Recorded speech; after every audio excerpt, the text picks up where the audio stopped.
Imagine une salle obscure. Des milliers de personnes, les yeux fermés, les mains levées, leurs voix unies dans un seul chant. La musique gonfle, les lumières dansent, les émotions jaillissent. Tout semble sacré, tout semble saint. Mais dans l'invisible, une autre réalité se joue. Car chaque mot chanté est une semence. Chaque phrase répétée grave une vérité ou une distorsion dans l'âme. La louange n'est pas un simple art, c'est une arme spirituelle. Et comme toute arme, elle peut être pure ou corrompue. L'ennemi le sait. Depuis le commencement, il cherche à détourner la parole. Dans le jardin, il a tordu une seule phrase de Dieu, et l'humanité est tombée. Aujourd'hui, il tord des refrains entiers, et les foules les proclament en croyant glorifier le Très-Haut. Mais derrière certaines mélodies, un autre agenda s'écrit, subtil, séduisant, dissimulé. Vois cette scène. Une guitare résonne, les voix s'élèvent, et la foule acclame un amour dit insensé. Plus loin, des tambours appellent un esprit décrit comme une tempête incontrôlable. Ailleurs, une ballade douce proclame « Tu dis que je suis aimé, mais sans jamais nommer celui qui parle. » Dans un autre stade, des milliers confessent qu'au ciel, Dieu ne voulait pas être sans eux, comme si son trône éternel avait besoin de l'homme pour être complet. Et encore, des refrains entiers s'élèvent autour d'un amour sans croix, une affection vague, ouverte à toutes les interprétations. La musique enivre, mais l'ivresse n'est pas la vérité. Les larmes coulent, mais toutes les larmes ne viennent pas de l'esprit. Car derrière les harmonies les plus belles peuvent se cacher les mensonges les plus sombres. Les anges le savent. Ils entendent les mots. Ils voient les architectures invisibles que chaque chant élève. Des colonnes de lumière jaillissent lorsque le nom de Jésus est proclamé. Mais quand ce nom est effacé, remplacé, édulcoré, les paroles montent comme une fumée noire, et les ténèbres s'en nourrissent. Et toi, au milieu de cette foule, que répètes-tu? Que graves-tu dans ton cœur sans même t'en rendre compte? Premier chant, l'amour déformé. Imagine une salle comble, saturée de lumière artificielle. Des projecteurs balayant la foule, et les accords d'une guitare élèvent de la tension. Les mains se lèvent comme une mer agitée, des larmes coulent, et une seule phrase est scandée, encore et encore. Reckless love of God. Sur la scène, les musiciens ferment les yeux, semblant engloutis dans l'extase. Le rythme enfle, les voix se mêlent et dans cet instant, beaucoup croient toucher le ciel. Mais les mots, eux, sculptent une autre image. Un mot, discret mais tranchant comme une épine. Reckless. Un mot qui signifie insensé, imprudent, irréfléchi. Et voici qu'il est attaché à l'amour de Dieu. L'amour du Père, dépeint comme une passion déchaînée, incontrôlable, presque aveugle. Un amour livré à la folie plutôt qu'à la sainteté. Dans la bouche de milliers de croyants, cet amour devient un torrent sans règle, une force aveugle qui balaie tout sans distinction. Mais l'Écriture révèle un autre visage. L'amour de Dieu n'est pas une ivresse soudaine, c'est une décision éternelle, scellée avant la fondation du monde. Ce n'est pas un élan imprévisible, mais un dessein souverain, une volonté précise, une flamme réglée par la sainteté. Dire qu'il est imprudent, c'est lui retirer sa majesté. C'est transformer le roi des rois en un amoureux éperdu, soumis à ses émotions comme une divinité fragile. Dans la salle, personne ne s'arrête sur ce mot. La musique emporte, les cœurs battent, les émotions explosent. Mais chaque répétition grave dans l'âme une idée subtile. Dieu aime sans raison, sans calcul, sans discernement. Un Dieu qui ne distingue pas le saint du profane, un Dieu dont l'amour ressemble à une passion humaine plutôt qu'à une gloire divine. Et c'est ainsi que la distorsion s'infiltre. Pas par une attaque frontale, pas par une déclaration hérétique, mais par une nuance. Une nuance qui, une fois chantée 1000 fois, devient une vérité intérieure. Le croyant, sans s'en rendre compte, façonne son image de Dieu à partir de cette phrase. Et bientôt, la prière elle-même se courbe. On s'adresse à un Père sentimental, mais non plus à un Dieu saint. Les psaumes proclament « Car l'amour de l'Éternel dure à jamais ». Pas qu'il est imprudent, mais qu'il est fidèle, ferme, pur. Pourtant, dans cet océan de voix, l'amour devient folie. La musique voile le poison sous une beauté poignante. Comme le fruit défendu dans le jardin, séduisant à la vue, agréable au goût, mais porteur de mort. Imagine les anges qui observent du ciel. Ils entendent des multitudes proclamer que l'amour de leur Seigneur est insensé. Eux qui connaissent sa perfection, qui tremblent devant sa gloire, perçoivent la dissonance. Un seul mot fausse l'accord. Un seul mot ouvre une brèche. Et dans cette brèche, l'ennemi s'installe, discret, satisfait. Deuxième chant, la disparition de l'esprit. Une rumeur sourde parcourt l'assemblée. Le rythme s'accélère. Des tambours frappent comme des coups de tonnerre, les voix montent en crescendo, et un chœur répète une phrase unique, lancinante. « Spirit break out ! Spirit break out !» La salle tremble sous la répétition. Les lumières s'intensifient, le public exulte. Certains tombent au sol, d'autres crient ou rient de façon incontrôlable. Une atmosphère électrique, presque sauvage, envahit la pièce. Tout semble puissant, tout semble vivant. Mais quelque chose déraille dans cette clameur. Les mots ne dessinent plus l'Esprit Saint comme le consolateur promis par Jésus, mais comme une force brute, indomptable, presque anarchique. On l'appelle à faire irruption, à briser les murs, à déchaîner un chaos sacré. La foule acclame un esprit réduit à une explosion d'énergie, un feu qu'on ne maîtrise pas, un orage qu'on invoque pour secouer les fondations. Mais l'Esprit de Dieu n'est pas une tempête aveugle. Il est l'ordre divin qui met en place le cosmos, le souffle créateur qui plane avec précision sur les eaux au commencement. Dans l'Évangile de Jean, il est présenté comme le conseiller, l'enseignant, celui qui rappelle les paroles du Christ avec clarté et douceur. Là où il agit, il y a discernement, paix, vérité. Pourtant, ici, il est chanté comme une force sans visage, comme une vague de puissance qui ne cherche pas à enseigner, mais à déferler. Les lèvres proclament une image qui ne lui correspond pas, et la foule acclame avec ferveur ce faux portrait. Dans les corps, l'émotion déborde. Dans l'esprit, le discernement s'efface. Chaque refrain martelé agit comme une incantation. Plus la phrase est répétée, plus l'esprit est confondu avec l'ivresse du moment. Des larmes coulent, des cris éclatent, mais ce ne sont pas toujours les signes de la présence divine.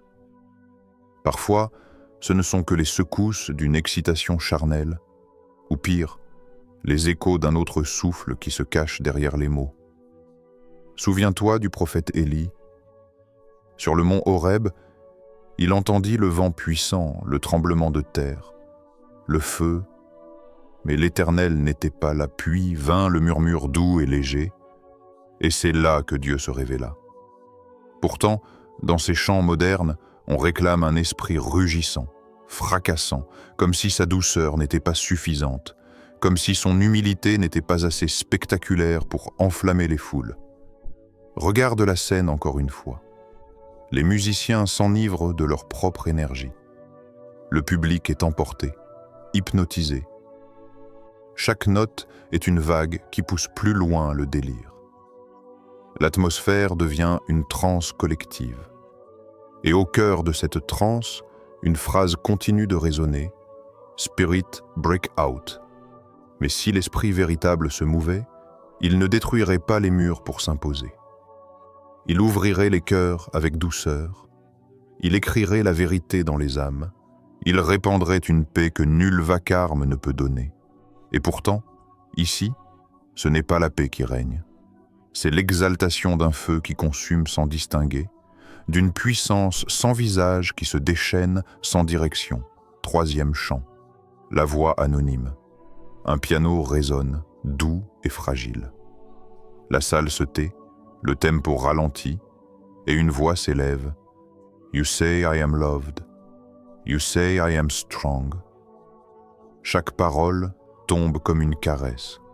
Chaque note semble apaiser des blessures invisibles. Les visages se ferment, certains pleurent en silence, d'autres serrent leurs mains contre leur poitrine. Le chant enveloppe la foule comme une couverture chaude.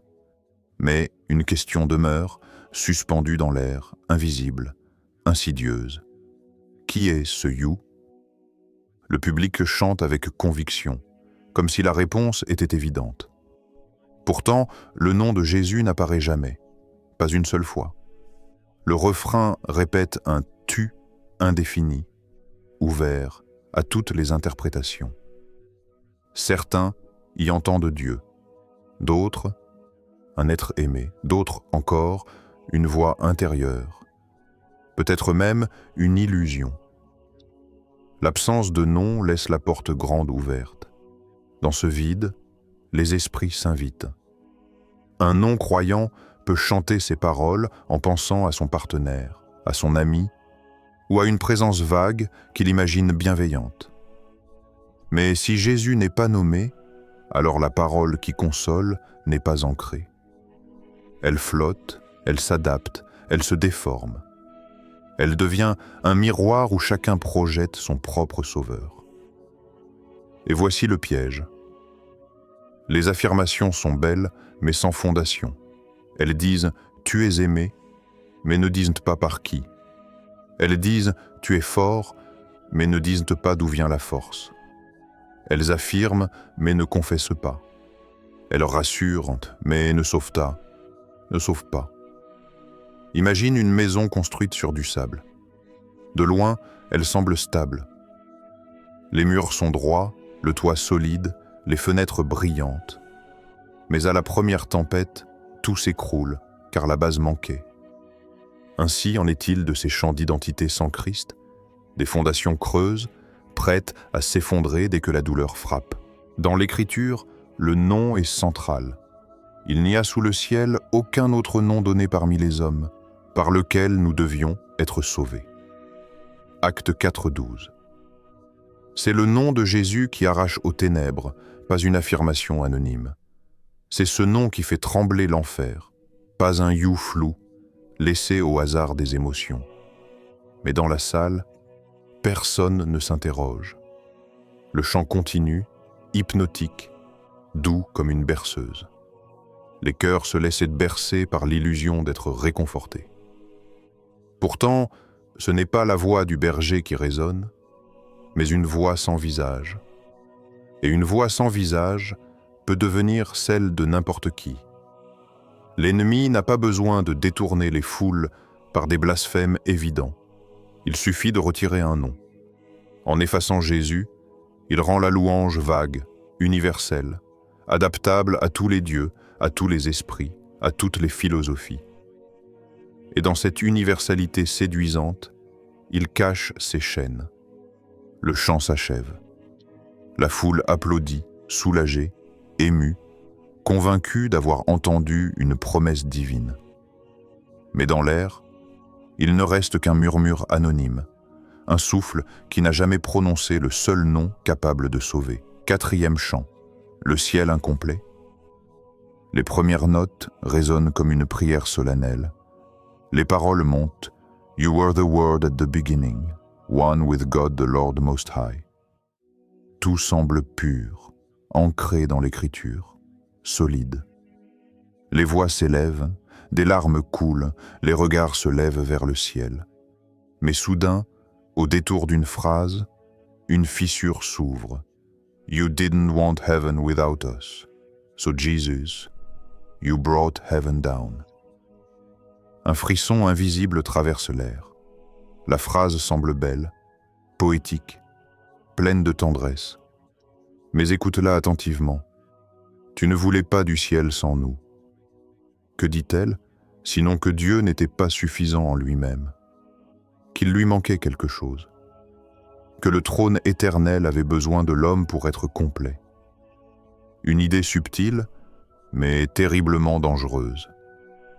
Car Dieu n'est jamais incomplet. Il est, depuis toujours, Père, Fils et Saint-Esprit, parfait en communion, en amour, en gloire. Il n'a jamais souffert de solitude, jamais connu le manque, jamais cherché dans l'homme une pièce manquante à sa plénitude. Croire le contraire, c'est réduire le Créateur à l'image de sa créature.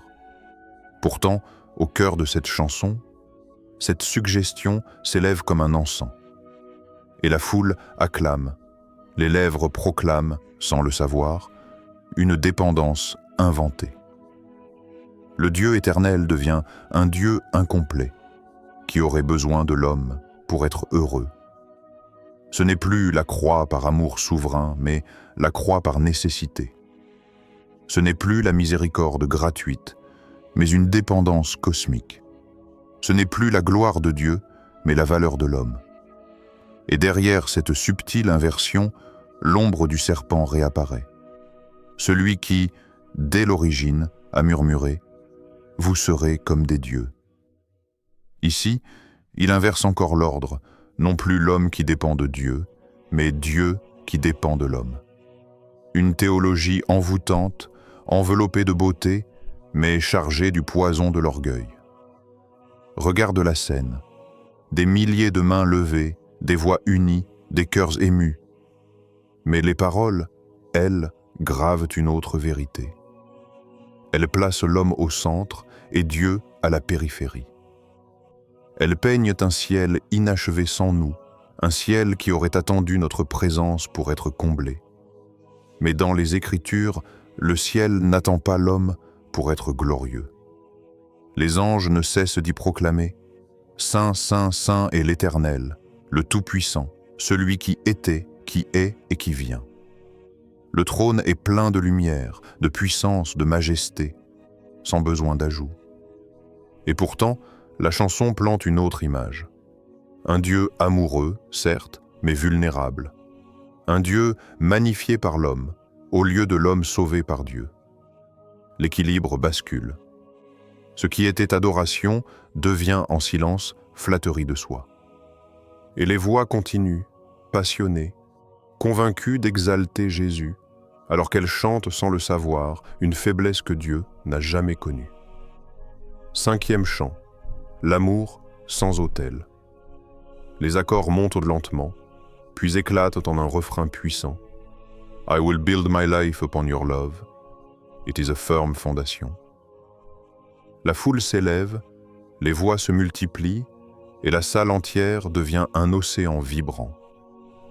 Tout semble solide, tout semble centré sur Dieu. Mais derrière la beauté du refrain, une question cruciale demeure. Quel est cet amour qui sert de fondation? Les paroles parlent d'amour, encore et encore. Mais elles ne disent jamais quelle forme d'amour. Elles ne mentionnent ni la croix, ni le sang versé, ni le sacrifice, ni la résurrection. Elles ne rappellent pas la sainteté du Père, ni la victoire de l'agneau immolé. Elles répètent simplement « Love, love, love ». Un amour vague, un amour indéfini, un amour vidé de sa substance. Et voilà le piège. Lorsqu'un mot n'est pas défini par l'écriture, il se charge de nos propres projections. Dans la bouche de certains, l'amour devient tolérance universelle. Dans celle d'autres, il devient gentillesse vague. Pour d'autres encore, il est un simple sentiment humain. Mais sans l'autel du calvaire, cet amour n'a plus rien de divin. Car l'amour véritable se définit à la croix. Voici en quoi consiste l'amour. Ce n'est pas nous qui avons aimé Dieu, mais c'est lui qui nous a aimés et qui a envoyé son Fils comme victime expiatoire pour nos péchés. 1 Jean 4,10. Un amour qui ne porte pas le poids du sacrifice n'est pas l'amour biblique. C'est une copie édulcorée, une idole façonnée par le désir des hommes. Dans la salle, la foule chante avec ferveur. Mais ce qu'elle proclame, ce n'est pas la victoire du Christ crucifié. C'est un concept sentimental, flottant dans l'air, malléable selon l'imagination de chacun. Une fondation bâtie sur le sable. Car un amour sans croix n'a pas la force de résister au feu de l'épreuve. Et voici un autre détail troublant. Le refrain s'élève aussi avec ces paroles, chantées à l'unisson. Holy, there is no one like you, there is none. Beside you. Oui, c'est beau, c'est vrai. Mais là encore, le nom de Jésus est absent. Pas un mot, pas une mention explicite. Le texte laisse entendre, mais ne nomme pas. Il suggère, mais n'affirme pas. Pourquoi taire le nom qui fait trembler les démons? Pourquoi diluer ce nom au point de le rendre implicite? Est-ce pour séduire un public plus large, pour que chacun puisse y projeter son propre Dieu? Car c'est là que le danger grandit. La louange devient universelle, adaptable, ouverte à tous, même à ceux qui refusent le Christ. On chante un Dieu qui pourrait être n'importe qui, un amour qui pourrait être n'importe quoi. Et l'ennemi se réjouit de cette ambiguïté, car un chant qui ne proclame pas clairement le Christ crucifié laisse le champ libre à toutes les illusions. Les projecteurs brillent, la musique explose, les voix s'élèvent comme une marée. Mais ce n'est pas la vérité qui remplit la salle, c'est une émotion. Et l'émotion, sans la croix, se dissipe comme la fumée d'un feu sans braise. La musique s'éteint. La salle retombe dans un silence étrange, presque pesant. Les mains se baissent lentement. Les lumières s'assombrissent, mais dans l'invisible, les paroles continuent de flotter. Chaque mot que tu as chanté demeure comme une trace, inscrit dans ton esprit, gravé dans ton âme. Car la louange ne disparaît pas quand les instruments se taisent. Elle devient un écho spirituel qui résonne au-dessus de toi, autour de toi, en toi. Et cet écho attire une présence, celle de celui que tu as nommé, ou celle de celui que tu as laissé entrer sans le savoir. Le ciel s'ouvre devant chaque confession véritable. Mais les mensonges chantés, même habillés de beauté, construisent des autels étrangers. Les anges se tiennent d'un côté, les ombres de l'autre, et toutes attendent ce que tes lèvres proclament. Imagine-toi dans une cathédrale invisible, où chaque mot est une pierre posée, chaque refrain une colonne élevée. Devant toi, deux architectures s'élèvent. L'une, éclatante, bâtie sur le sang de l'agneau, l'autre, fragile mais séduisante, faite d'émotions et de demi-vérités. Une seule peut résister au feu, l'autre s'effondrera dans la poussière. Le choix ne se fait pas seulement dans les grandes batailles, mais dans les refrains que tu répètes. Pas seulement dans les cris de guerre, mais dans les murmures que tu appelles adoration. Pas seulement dans l'église, mais dans ton propre cœur. Et dans ce silence qui suit la dernière note, une voix t'interroge. Qui as-tu vraiment chanté ?